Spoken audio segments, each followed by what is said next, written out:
Assalamualaikum and hi. This is chapter 5, refrigeration cycle, part 3. In this video, I'm going to explain subtopic number 4, actual vapor compression refrigeration cycle. Actual vapor compression refrigeration cycle. Actual vapor compression refrigeration cycle. Okay, now we look into the actual vapor compression refrigeration cycle.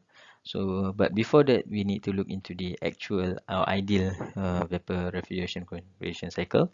And from the actual, since it does not have irreversibility, which is from the pressure drops, heat transfer from the connecting lines and devices.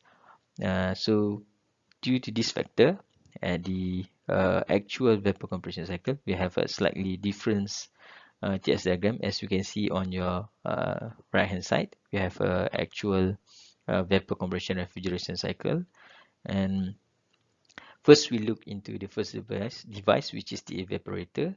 And in the evaporator, as you can see in state 8 and 1, you can see that the state 1 is being slightly overheated because the system, it is difficult to control the state is exactly at the saturated vapor line. So the system normally tend to superheating it slightly into the superheated region, as to make sure that there is no liquid during the compression process.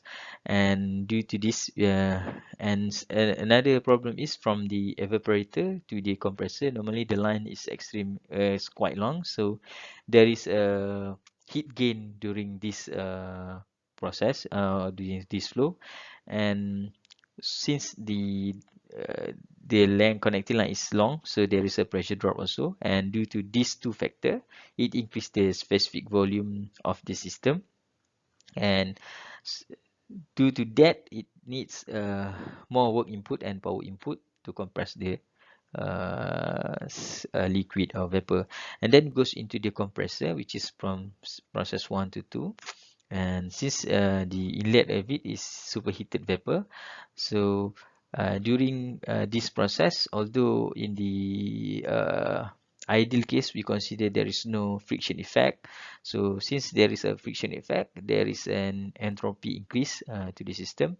As you can see here, from state 1 it goes into, it should be at the state 2s in the ideal case. However, in the actual case, it goes into the 2a due to the friction and also heat transfer. And moving on to the next process, which is the heat condenser, from process 2 to 4 or 2s.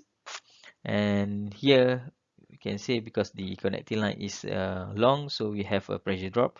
Also in the condenser, also we have a pressure drop. As you can see from state 4, the white line here is the constant pressure line.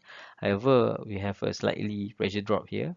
And since it is difficult to maintain state 4 exactly at the saturated liquid liquid line, so normally it is being subcooled before it enters the throttling device.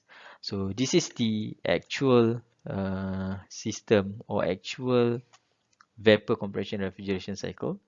And the reason due to this, because we have this irreversibility from the pressure drop and from the connecting line. This is the end of part 3 for chapter 5. Thank you, and hopefully you enjoy my video.